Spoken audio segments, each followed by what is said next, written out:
तो जैसा कि लास्ट एपिसोड में हमने देखा था कि जिंगयुन ने एक फॉर्चून टेलर के जरिए पता किया कि ट्रू ड्रैगन रॉल्म में जाना उसके लिए खतरनाक साबित होगा और इसके पीछे की वजह था टियानलिन। वहीं दूसरी तरफ टियानलिन भी अपने सेक्ट के कोर डिसाइपल्स के साथ उस रॉल्म में जाने के लिए प्रिपेयर्ड था। ये रॉल्म ठीक 3 महीनों तक ओपन रहेंगी, तो इस पीरियड में इन्हें खुद को महफूज रखते हुए जितना हो सके उतना ट्रेजर हासिल करके बाहर आना था। मगर ये जर्नी टियानलिन के लिए आसान नहीं होने वाली, क्योंकि टियान ही सेक्ट का मास्टर टियानलिन को खत्म करने के लिए अपने एक डायरेक्ट डिसाइपल को वहां पर लेके आ चुका था।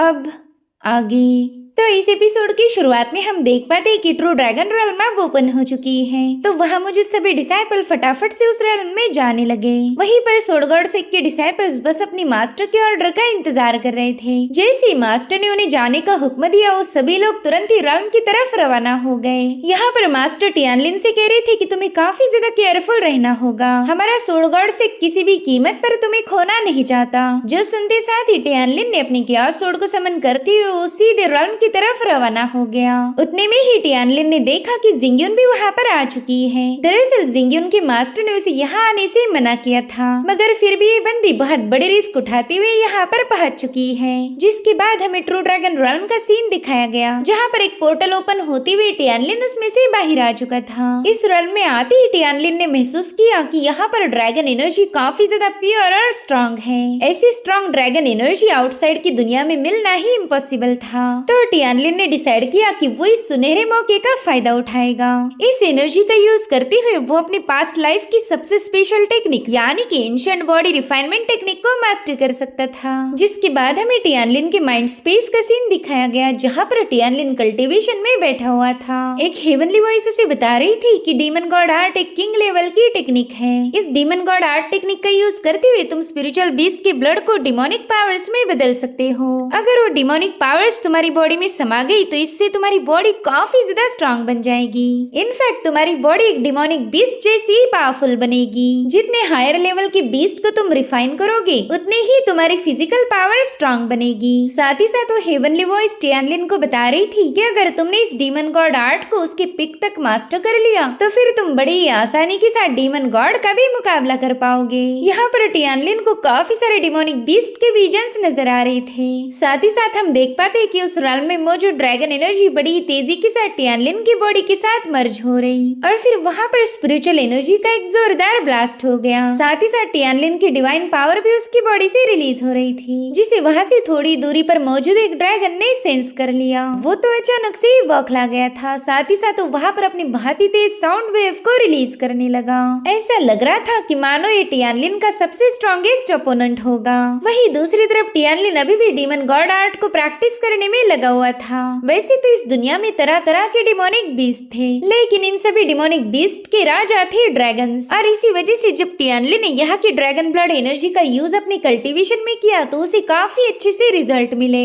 इस ड्रैगन एनर्जी का यूज करते हुए सिर्फ आधे दिन के अंदर ही टियानलिन ने डीमन गॉड आर्ट के सारे बेसिक सीख लिए थे। उसने इस टेक्निक के बेसिक को तो काफी अच्छे से मास्टर किया था, लेकिन इस डीमन गॉड आर्ट के हायर लेवल को अचीव करने के लिए टियानलिन को और ज्यादा मेहनत करनी होगी। यहाँ पर टियानलिन ने नोटिस किया कि उसकी फिजिकल स्ट्रेंथ अब काफी ज्यादा बढ़ चुकी है। उसकी फिजिकल बॉडी इतनी स्ट्रांग तो बन चुकी थी कि वो एक स्पिरिट सी रॉल्म के कल्टीवेटर का मुकाबला कर पाए। और जैसे कि हमें पता है टियानलिन के पास स्वॉर्ड किंग बॉडी थी। अगर इस डीमन गॉड आर्ट के बेसिक को उस बॉडी के साथ मर्ज कर दे तो वो बड़ी आसानी के साथ ट्रू ओरिजिन रॉल्म के बंदे का मुकाबला कर पाएगा। और इस सबसे टियानलिन काफी ज्यादा खुश था, क्योंकि उसे पता है कि इस रॉल्म में उसे तगड़े दुश्मनों का मुकाबला करना होगा और वो फिलहाल इसके लिए पूरी तरह से तैयार है। साथ ही टियानलिन को पता था कि कोई चुपके से उस पर नजर रखे है, इसलिए टियानलिन कह रहा था कि मेरे ख्याल से अब तुम्हें बाहर आना पड़ेगा। मैं जानता हूँ कि तुम काफी देर से मुझे देख रहे हो। जो सुनते साथ ही एक बंदी तुरंत ही उसके सामने आ गई। ये कोई और नहीं बल्कि जिंगयुन थी।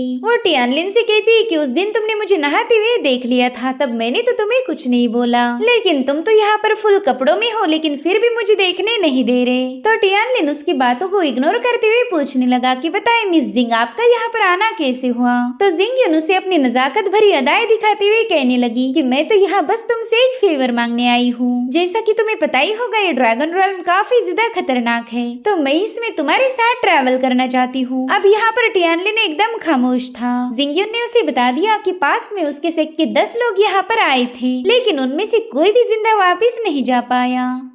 वो पावरफुल जीनियस बड़े ही मिस्टीरियस तरीके से इस रॉयल में मारे गए और इसी के चलते मेरे फादर ने डिसाइड किया कि इस बार वो ड्रैगन रॉयल में किसी को नहीं भेजेंगे। जो सुनते साथ ही टियानलिन थोड़ा सा कंफ्यूज होकर उससे पूछता है कि फिर आप यहाँ पर क्यों आई हो। तो जिंगियन तुरंत ही उसके करीब जाते हुए इसे बताने लगी कि मैं तो बस तुम्हारी वजह से यहाँ आई हूँ। दरअसल मैंने यहाँ आने से पहले एक फॉर्चून टेलर से भी बात की थी ताकि मैं यहाँ की सिचुएशन का पहले से ही अंदाजा लगा सकूं, और उसने मुझे बताया कि ड्रैगन रॉयल की जर्नी में मेरा एक लकी स्टार से इनकाउंटर होगा। और टियानलिन के फेस को छूते हुए कहने लगी कि वो लकी स्टार तुम हो। उस भविष्यवाणी के मुताबिक मैं कई सारे खतरों का सामना करूंगी, लेकिन फिर तुम वहाँ आकर मेरी जान बचा लोगे। उतने में ही एक बैड डीमन जिंगियन पर अटैक करने के लिए पहुंच चुकी थी, मगर टियानलिन ने तुरंत ही उसे अपने हाथ में ही दबोचते हुए डिस्ट्रॉय कर दिया। जो देख जिंगियन कह रही थी, अरे वाह मेरा अंदाजा तो बिल्कुल सही था, तुम ही मेरे लकी स्टार हो। तो टियानलिन उसे बताने लगा कि जहाँ तक मुझे पता है इस कॉन्टिनेंट के सभी फॉर्चून टेलर को एक मिस्टीरियस फोर्स कंट्रोल करती है।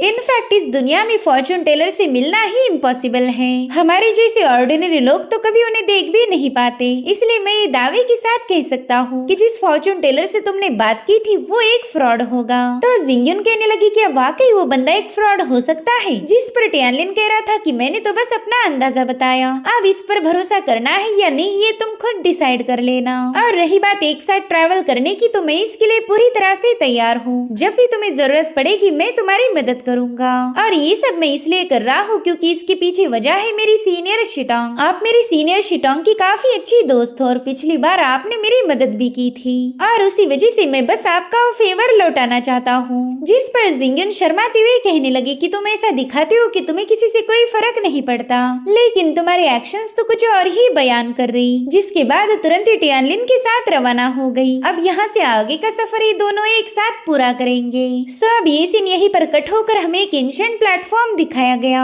यहाँ पर हम जिंगियन के उसी फॉर्चून टेलर को देख पाते हैं जिसने टियानलिन का विजन देखा था। यहाँ पर वो अपनी मैजिकल पावर्स का यूज करते हुए 4 क्रिस्टल्स को वहाँ मौजूद डायस पर सेटअप कर देता है। उन क्रिस्टल के वहाँ पर सेटअप होते ही एक फॉर्मेशन क्रिएट होने लगा। मुझे ऐसा लगता है कि ये कोई एंशिएंट टेलीपोर्टेशन एरी होगी। साथ ही साथ वो मास्टर बुरी तरह से घायल था। वो कह रहा था कि उस एंशिएंट सीक्रेट को जानने के लिए मैंने अपने 50 सालों का लाइफ स्पैन खो दिया। मैं तो बस उम्मीद करूंगा कि मेरी हेवनली बुक ऑफ स्पिरिट ने मुझे गलत बंदे का विजन ना दिखाया हो, वरना मुझे एक भारी कीमत चुकानी पड़ेगी। इतना कहते साथ ही वो बंदा वहाँ से कहीं और टेलीपोर्ट हो गया। इधर जिंगियन और टियानलिन ने मिलकर एक डिमोनिक बीस्ट को मार दिया था। साथ ही उसी जगह पर उन्हें एक सेलेस्टियल रेड फ्लावर मिल जाता है। जिंगियन बता रही थी कि ये फ्लावर काफी ज्यादा यूनिक है, लेकिन अफसोस यहाँ पर बस एक ही फ्लावर है, अगर 2 होते तो मजा आ जाता। तो टियानलिन कहता है कि सेलेस्टियल रेड फ्लावर आप रख लो, और वहीं पर वो मिस्टिक ग्रेड का डिमोनिक बीस्ट मेरा होगा। जो सुनते साथ ही जिंगियन उसके साथ फ्लर्ट करते हुए कहने लगे कि ठीक है मैं तुम्हारी बात मान जाती हूँ, लेकिन इस रेड सेलेस्टियल फ्लावर को उठाने से पहले मुझे इसकी एज बढ़ानी होगी। एज जितना ज्यादा मैच्योर हो जाए मेरे लिए उतना ही बेहतर है। यहाँ पर जिंगियन अपनी मैजिकल पावर का यूज करते हुए उस रेड सेलेस्टियल फ्लावर की एज बढ़ाने लगी। वहीं पर टियानलिन अपनी पावर्स का यूज करते हुए इस डिमोनिक बीस्ट की बॉडी को डिस्ट्रॉय कर चुका। यहाँ पर उस डिमोनिक बीस्ट का ब्लड एसेंस कलेक्ट कर रहा था। अगर उसे अपनी डीमन गॉड आर्ट को काफी अच्छे से मास्टर करना है तो उसके लिए टियानलिन को हाई ग्रेड की डिमोनिक बीस्ट के ब्लड की जरूरत पड़ेगी। यानी कि जितना ज्यादा वो डिमोनिक बीस्ट का ब्लड कलेक्ट कर पाएगा उतनी ही तेजी के साथ डीमन गॉड आर्ट की पीक पर पहुंच सकता है। मगर टियानलिन जानता है कि ये इतना आसान नहीं होने वाला, क्योंकि हाई ग्रेड के डिमोनिक बीस्ट को ढूंढना एक बहुत बड़ा चैलेंज था। अब टियानलिन इसी बारे में सोच रहा था कि तभी उसे एक हाई ग्रेड के डिमोनिक बीस्ट की ऑरा महसूस हुई, और तभी ये लोग देखते हैं कि एक बंदी अपने डिमोनिक बीस्ट पर सवार हो के सीधे उन्हीं की तरफ आगे बढ़ रही है। वो उन्हें बता रही थी कि जल्दी से मेरे रास्ते से हट जाओ, मैं तो अपना स्पीड कम नहीं करने वाली, अगर रास्ते में आए तो मारे जाओगे। उस लड़की का कॉस्ट्यूम और उसका बीस्ट देखकर ही टियानलिन समझ गया कि ये तो 10th 10,000 बीस्ट गेट की डिसाइपल है। यहाँ पर उस लड़के ने जानबूझकर इन लोगों पर छलांग लगा दी थी, जो देखते साथ ही जिंगयुन तुरंत ही अपने ब्रेसलेट से उस पर वार कर देती है। जिंगयुन की शुरिकन वेपन के एक ही वार में वो बंदी सीधा नीचे पटक गई थी। अपने बीस्ट को घायल होता हुआ देखकर वो बंदी काफी ज्यादा भड़क गई और जिंगयुन से पूछ रही थी कि मेरे बीस्ट कंपेनियन पर वार करने की तुम्हारी हिम्मत कैसे हुई? शायद तुम्हें अपनी जिंदगी से जरा भी लगाव नहीं। इतना कहते साथ ही उस बंदी ने अपने डिवाइन वेप का यूज करते हुए जिंगयुन पर अटैक कर दिया। हालांकि जिंगयुन अपनी शुरिकन ब्लेड का यूज करते हुए उस बंदी के चाबुक को उसी में लपेट चुकी। ये दोनों लड़कियां अपनी अपनी साइड से पूरी ताकत लगा रही थी। साथ ही हमें ये भी पता चला कि जिंगयुन इस बंदी को ऑलरेडी जानती है। वो कह रही थी जीलिंग, तुम तो बेवजह ही हमसे पंगे ले रही हो। यहाँ पर इतना सारा रास्ता पड़ा है, लेकिन तुमने जानबूझकर हम ही पर छलांग लगा दी। मेरे ख्याल से तुम हमें क्रश करना चाहती थी। अरे अब जबकि हम तुम्हें रोक रहे हैं तो तुम हम ही को ब्लेम कर रही। ये तो सरासर नाइंसाफी होगी। जिसके बाद जिंगयुन अपनी शुरिकन ब्लेड को वापस से समन करते हुए इस बंदी के विप को आजाद कर देती है। वो बंदी उससे कह रही थी कि तुमने मेरे लेपर्ड बीस्ट को बुरी तरह से घायल कर दिया। अब इसका बदला तो मैं तुमसे जरूर लूंगी। मैंने तो तुम्हें सबक सिखाना काफी ज्यादा इम्पोर्टेंट है, वरना तुम मुझे कमजोर समझोगी। इतना कहते साथ ही जिलिंग वहाँ पर अपनी एक विसल बजाने लगी। दरअसल ये 10,000 बीस्ट गेट के लोगों का समनिंग सिग्नल था, जिससे काफी स्ट्रॉन्ग साउंड वेव रिलीज होने लगी। जो देखते साथ ही जिंगयुन टियानलिन को बताने लगी कि अब हमने तैयार हो जाना चाहिए, क्योंकि इस आसपास के इलाके में जितने भी 10,000 बीस्ट गेट फैक्शन के लोग हैं वो इस सिग्नल को देखकर यहाँ पर जरूर आएंगे। और यहाँ पर जिंगयुन का अंदाजा पूरी तरह से सही था, क्योंकि देखते ही देखते वहाँ पर कई सारे डिसाइपल अपने बीस्ट पर सवार होकर पहुंच चुके थे। इनफैक्ट उन्होंने चारों ओर से टियानलिन और जिंगयुन को घेर लिया। उसमें से एक बंदा जीलिंग से पूछता है कि बताओ सीनियर, आपने हमें यहाँ पर समन क्यों किया है? जिस पर जीलिंग बता रही थी कि इस बंदी ने मुझे ऑफेंड किया। इतना ही नहीं, इसने मेरे लेपर्ड को भी बुरी तरह से घायल किया है। तो मैं चाहती हूँ कि तुम सभी लोग मिलकर इसे सबक सिखाओ। जो सुनते साथ ही वो बंदा अपने दोस्तों को हुक्म देता है कि चलो जल्दी से इस लड़की को कैप्चर करो। इसे क्या सजा देनी है ये तो हमारी सीनियर ही डिसाइड करेगी। जो सुनते साथ ही जिंगयुन अपनी पावर्स को एक्टिवेट करते हुए कहने लगी कि टियानलिन तुम यहाँ से चले जाओ। मैं ये बिल्कुल नहीं चाहती कि मेरी वजह से तुम इस मसले में फंसो। जिस पर टियानलिन कह रहा था कि भला मैं यहाँ से क्यों जाऊंगा। अब उसकी बातें सुनकर वो लोग कह रहे थे कि शायद इस बंदे को हीरो बनने का ज्यादा शौक है, लेकिन लड़के हीरो बनने के चक्कर में कहीं तुम्हारी जान न चली जाए। अगर तुम इस लड़की को बचा नहीं पाए तो समझ लो इसके साथ तुम भी मारे जाओगे। इसीलिए अभी भी वक्त है, जल्दी से यहाँ से दफा हो जाओ। जिस पर टियानलिन कह रहा था कि मैंने सुना है तुम्हारा 10,000 बीस्ट गेट फैक्शन एक मेजर पावर है। तुम लोग बेवजह किसी के साथ फाइट नहीं करते, और अगर यहाँ पर तुम्हें फाइट करनी है तो तुम्हें इसकी वजह बतानी होगी। यो बेवजह फाइट करना मुझे तो जरा भी पसंद नहीं। जो सुनते साथ ही वो बंदा जोर जोर से हंसने लगा। वो कह रहा था लड़के, शायद तुम इस कल्टीवेशन की दुनिया में नए आए हो। यहाँ पर जो पावरफुल है, जिसके हाथों में दम है, उसे किसी वजह की जरूरत नहीं पड़ती। वो लोग तो विदाउट रीजन किसी के साथ भी फाइट कर सकते हैं। चलो रे जल्दी जाकर इस पर अटैक करो। जो सुनते साथ ही उस बंदे के चमचे तुरंत ही टियानलिन पर हमला करने के लिए रवाना हो गए। इधर टियानलिन भी अपनी कियोस सोर्ड को समन करते हुए कह रहा था कि चलो तुमने अब पावर्स का जिक्र किया ही है तो क्यों ना मैं तुम्हें अपनी एबिलिटी दिखाऊं। जिसके बाद टियानलिन उसके चमचों के हर एक अटैक को डॉज करते हुए उल्टा उनकी ही धुलाई करने लगा। यहाँ पर टियानलिन एकदम आसानी से इन सभी को मार सकता है, लेकिन उसने ऐसा नहीं किया। वो तो बस इन लोगों को सबक सिखाना चाहता था ताकि आइंदा से किसी और को हल्के में ना ले। साथ ही यहाँ पर वो बंदे टियानलिन की स्पीड देखकर काफी ज्यादा हैरान थे।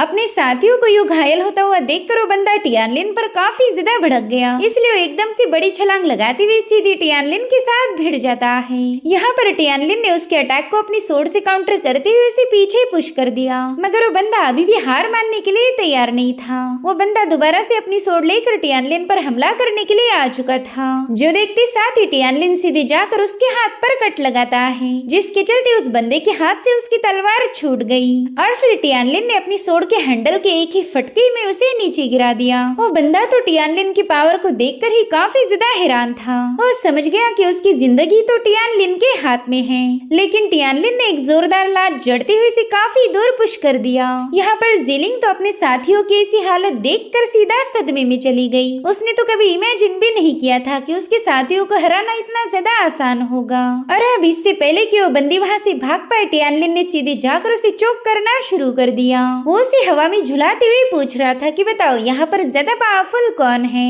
और इसी के साथ एपिसोड यहीं पर एंड हो जाता है। Thank you so much for watching. Bye bye, take care.